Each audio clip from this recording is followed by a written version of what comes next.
चरक संहिता के अध्ययन हेतु आप सबका स्वागत है। हम चरक संहिता के सूत्र स्थान के प्रथम 10 अध्यायों का अध्ययन कर चुके हैं और अब अध्याय 11 जिसका नाम है तिस्र एषणीय अध्याय का अध्ययन कर रहे हैं। यहाँ शब्द तिस्र का मतलब 3 है और इस अध्याय के अंदर हम पहले 3 एषणाओं को पढ़ते हैं और फिर बाद में 3 प्रकार के 7 विषयों का भी वर्णन हमें मिलता है। अभी तक हम इस अध्याय में 3 एषणाएं यानी प्राण, धन और परलोक एषणा के बारे में जान चुके हैं और परलोक एषणा के अंतर्गत ही पुनर्जन्म के विषय में भी हमने जाना है। अब पुनर्जन्म के लिए कुछ संदेह किया जाता है और फिर उसके लिए कुछ समाधान भी बताए गए हैं। संसार में सत और असत 2 तरह की वस्तुएं हैं और इन दोनों के परीक्षण के लिए 4 तरह की परीक्षा बताई और इसी को ही चतुर्विध परीक्षा कहा गया। और इसमें आप्तोपदेश, प्रत्यक्ष, अनुमान और युक्ति इनके द्वारा ही ये परीक्षा की जाती है। पुनर्जन्म प्रत्यक्ष नहीं है, इसीलिए इसके प्रति संदेह होता है। और यहाँ यह भी कहा गया कि मनुष्य को अपनी बुद्धि को शुद्ध कर आप्त पुरुषों के ज्ञान को दीपक बनाकर किसी भी वस्तु के लिए या पुनर्जन्म के लिए ठीक ठाक से ज्ञान प्राप्त कर लेना चाहिए। और इसके पश्चात अब आगे चतुर्विध प्रमाण से पुनर्जन्म की सिद्धि के बारे में बताया जा रहा है। इसी को ही हम establishment of rebirth theory by fold method of investigations कह सकते हैं। अब यह इस विषय में आप्तोपदेश प्रमाण से पुनर्जन्म की सिद्धि। तो कहते हैं कि आप्तों द्वारा, आप्त मतलब श्रेष्ठ पुरुष के द्वारा परनीत आगम या शास्त्र को वेद कहा जाता है और दूसरे कोई भी शास्त्र जो परीक्षकों द्वारा परनीत हों और वेद के अर्थों से अविपरीत हों यानी अनुकूल हों, शिष्ट पुरुषों द्वारा अनुमोदित हों और लोक की कल्याण कामना से प्रवृत्त हों, ऐसे शास्त्रों को भी आप्त शास्त्र कहा जाता है।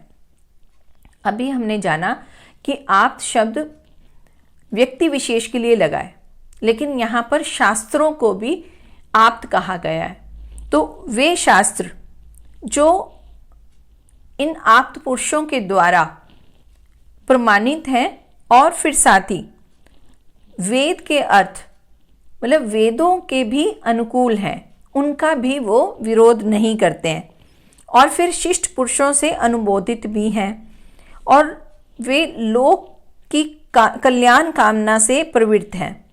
तो यहाँ उनका उद्देश्य स्वार्थ नहीं है बल्कि वो लोक कल्याण की कामना करते हैं। तो ऐसे शास्त्रों को भी आप्त कहा जाएगा और जो शास्त्रों में लिखा हुआ ज्ञान है उसे हम आप्तो उपदेश कहेंगे।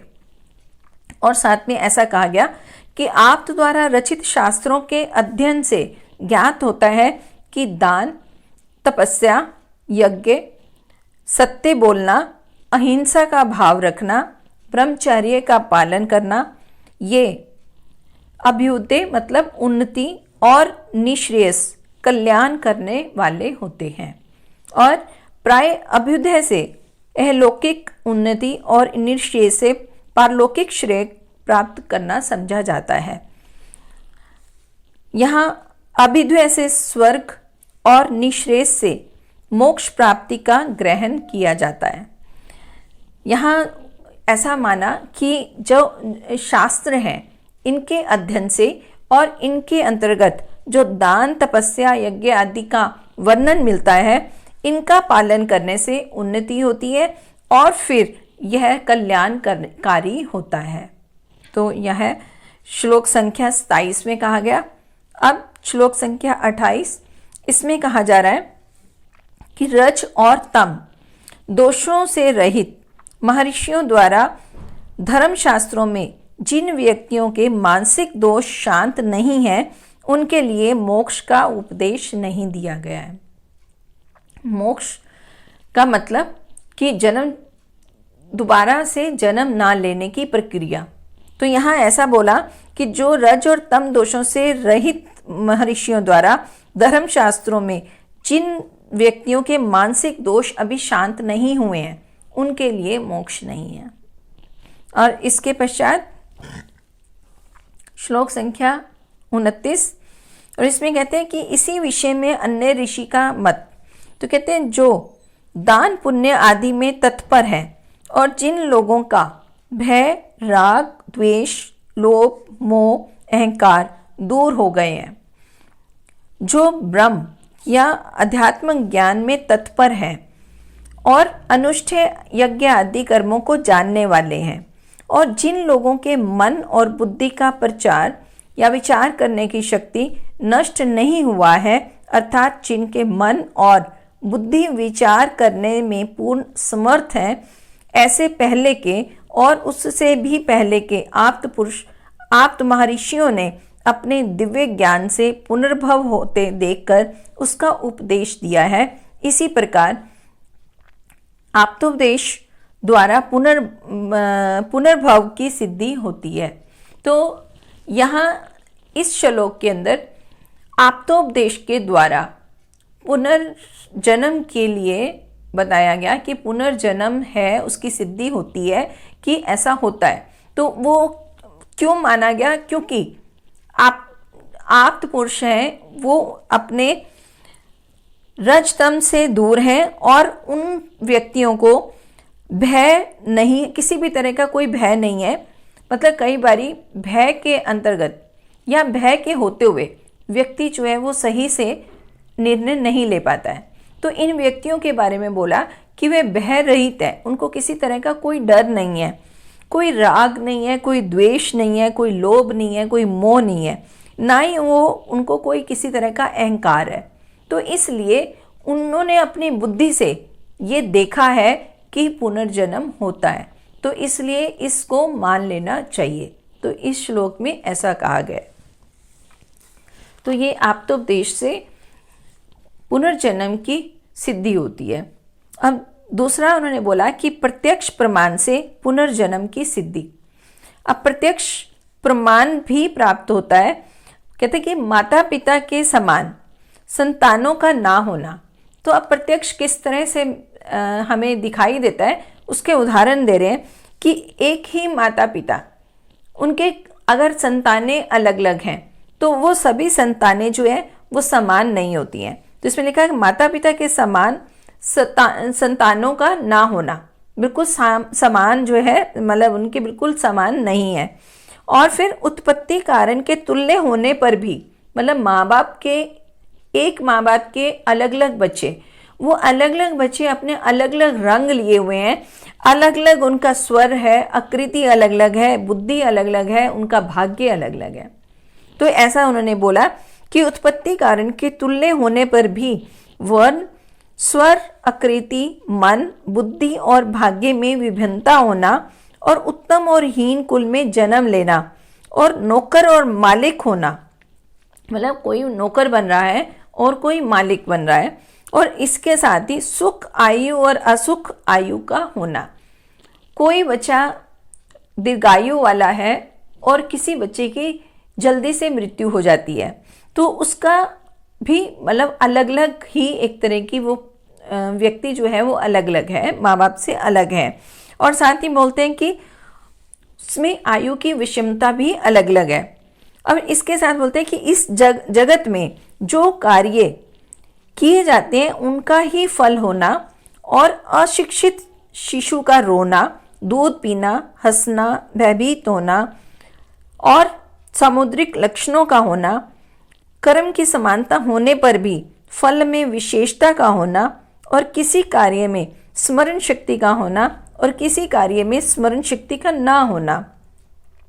तो इस जगत में आना मतलब जन्म लेना, और फिर इस संसार से मृत्यु प्राप्त कर प्राणियों का जाति स्मरण होना, समान रूप से दो व्यक्तियों को देखने पर एक को प्रिय समझना और एक को अप्रिय समझना, ये पुनर्जन्म का प्रत्यक्ष प्रमाण है। इस श्लोक संख्या 30 के अंतर्गत ऐसा कहा जा रहा है कि हमें प्रत्यक्ष रूप से ही पता लगता है कि पुनर्जन्म है, और उसके लिए कहते हैं कि माता पिता के, एक ही माता पिता के अलग अलग बच्चे अलग अलग वर्ण लिए हुए हैं, अलग अलग शक्ल लिए हुए हैं, अलग अलग उनका मतलब कुछ लंबे हैं, कुछ छोटे हैं। तो इस तरह से उनमें सब में भिन्नता दिखती है। कुछ लंबी आयु वाला है, लेकिन कुछ जल्दी मृत्यु को प्राप्त हो जाते हैं। और इसी तरह से भाग्य भी हर कोई अलग अलग लिए हुए है। तो इस तरह कहीं ना कहीं कुछ कर्मों का फल के अनुसार ही ये सब हो रहा है। तो ये हमें प्रत्यक्ष रूप में दिख रहा है। तो ये प्रत्यक्ष रूप में जो ये कर्मों के फल से हमें ये सब दिख रहा है, हर कोई अलग अलग अपना जीवन लिए हुए है। तो ऐसा केवल मात्र ये पुनर्जन्म के कारण ही हो रहा है। तो ये यहाँ प्रत्यक्ष से पुनर्जन्म की सिद्धि बता रहे हैं। और इसके पश्चात आगे बताते हैं कि अनुमान प्रमाण से पुनर्जन्म की सिद्धि। तो यहाँ कहते हैं कि इस प्रत्यक्ष ज्ञान के आधार पर अनुमान किया जाता है कि पूर्व शरीर में किया गया जो अपना अनुबांधिक कृत कर्म है उसे भाग्य कहा जाता है। मतलब कि यहाँ ये पता लग रहा है कि प्रत्येक व्यक्ति अपने भाग्य के अनुसार यहाँ फल प्राप्त कर रहा है। और इसमें ऐसा कहते हैं कि यह अपरिहार्य और अविनाशी है। मतलब भाग्य को कोई बदल नहीं सकता है। अगर हम ऐसा कहें कि यह अविनाशी है, बदलने में ये एक ऐसा विषय हो सकता है कि जिसमें हम तर्क वितर्क कर सकते हैं, लेकिन यहाँ पर यह ऐसा कहा गया कि यह अनुबांधिक कर्म का वह फल है जो इस जन्म में भोगा जा रहा है। तो इस शरीर में जो अनुबंधिक कर्म किया जाता है उसका फल दूसरे जन्म में भोगना पड़ेगा। जैसे फल से बीज का अनुमान और बीज से फल का अनुमान किया जाता है, उसी प्रकार यहाँ पर भाग्य से हम पूर्व जन्म का अनुमान लगा सकते हैं। तो इस तरह से ये अनुमान के द्वारा पुनर्जन्म की सिद्धि बताई गई है। अब इसके पश्चात युक्ति प्रमाण से पुनर्जन्म की सिद्धि बता रहे हैं। कहते हैं कि पुनर्जन्म की सिद्धि में यह युक्ति है कि 6 धातुओं के समुदाय से गर्भ की उत्पत्ति होती है। हम पहले जान चुके हैं कि गर्भ में पंच महाभूत और आत्मा, इनसे ही गर्भ उत्पन्न होता है। तो यहाँ ये कहते हैं कि ये इसमें यह युक्ति है कि ये षड धातु है और उसमें कर्ता और करण के संयोग से क्रिया होती है और किए हुए कर्म का फल होता है। जो कर्म नहीं किया जाता उसका फल नहीं होता है। तो बिना बीज के अंकुर की उत्पत्ति नहीं होती है, तो कर्म के बिना फल होता है और दूसरे बीज से दूसरे अंकुर की उत्पत्ति नहीं हो सकती है। ये हमने पूर्व कक्षा में हमने देखा है, हम जान चुके हैं। इस कक्षा से पूर्व जितने भी हमने अध्याय पढ़े हैं उन सब की वीडियो इस चैनल पर उपलब्ध है। अगर आप उनका अवलोकन करना चाहें तो इसी चैनल पर आप उनको देख सकते हैं।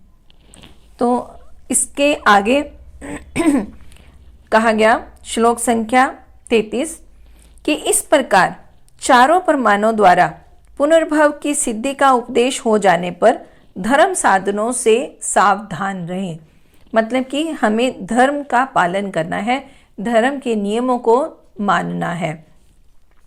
अब ये कहते हैं कि धर्म साधक कार्य हैं कौन कौन से, तो इस आशंका का उत्तर दे रहे हैं कि गुरु सेवा, वेद अध्ययन और व्रतचर्या, मतलब कि ब्रह्मचर्य का पालन, इसमें सावधान रहे। और साथ ही गृहस्थी आश्रम में प्रवेश करें। तो गृहस्थ आश्रम में प्रवेश करें मतलब जो गृहस्थी हैं उनका है कि वह विवाह कर्म में और संतान उत्पन्न करने में, नौकरों के भरण पोषण कर्म में, अतिथियों की सेवा करने में, दान करने में और अनभिद्या मतलब दूसरे का धन लेने की इच्छा ना करने वाले और इस क्रिया में मतलब उनकी इच्छा नहीं करने वाले, इन सभी क्रियाओं में सावधानी पूर्वक व्यवहार करें। तो यह गृहस्थियों के लिए कहा गया है। और वानप्रस्थियों के लिए कहा गया कि तपस्या करने में और दूसरे व्यक्ति के गुणों में दोषारोपण न करने में और कष्ट न देने वाले शारीरिक, वाचिक और मानसिक कार्यों के करने में सावधानी पूर्वक व्यवहार करें। तो यहाँ पर वानप्रस्थ के लिए भी कुछ आदेश दिए गए और साथ ही अब संन्यास आश्रम में भी कुछ नियम बताए जा रहे हैं।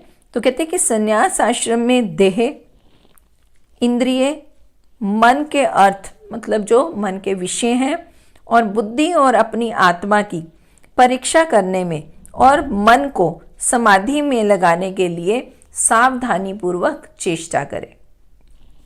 और इसके पश्चात इस पर लोक साधक कुछ कर्मों का उपदेश करने के बाद सामान्यतः उपदेश दे रहे हैं कि अन्य कोई भी इस प्रकार के कार्य जो सज्जन द्वारा अनिंदित हो, मतलब उसकी प्रशंसा की जा सके और स्वर्ग को देने वाले तथा वृत्ति को पुष्टि करने वाले हों, उन्हें अपना आरंभ करें, उन्हें करना आरंभ करें।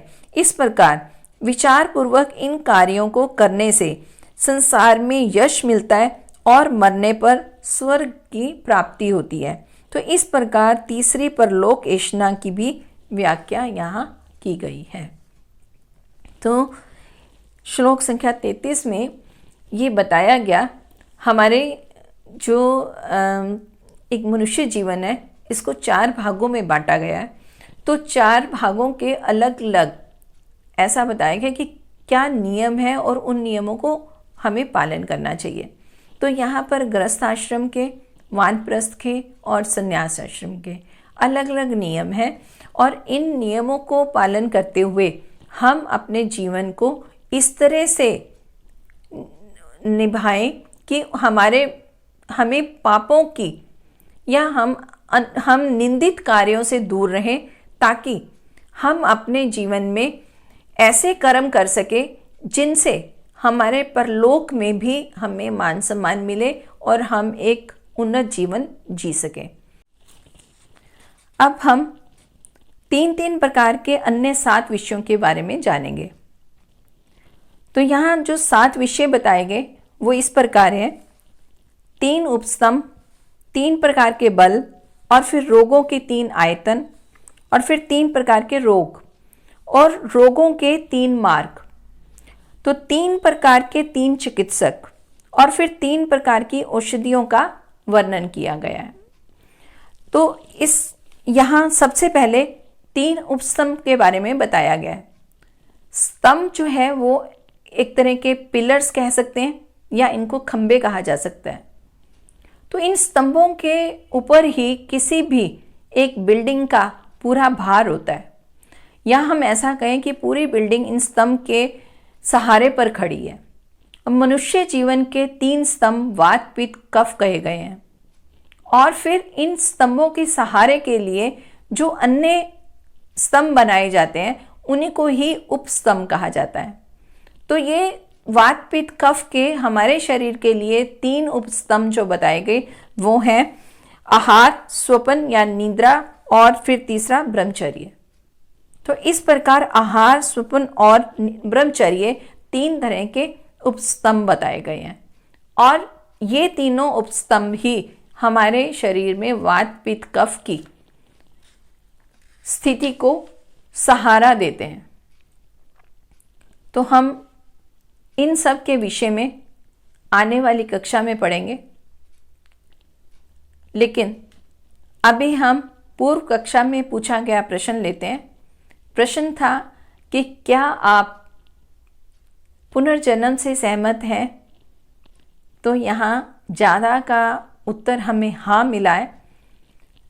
तो इसका मतलब ये हुआ कि सभी चतुर्विध परीक्षा से इनको ग्रहण कर रहे हैं, लेकिन कुछ का संदेह भी है, और आशा है कि आज के अध्ययन से ये संदेह ठीक होगा और अपनी बुद्धि से इसके विषय में विचार किया जाएगा। अब अगली कक्षा तक आप सबका बहुत बहुत धन्यवाद।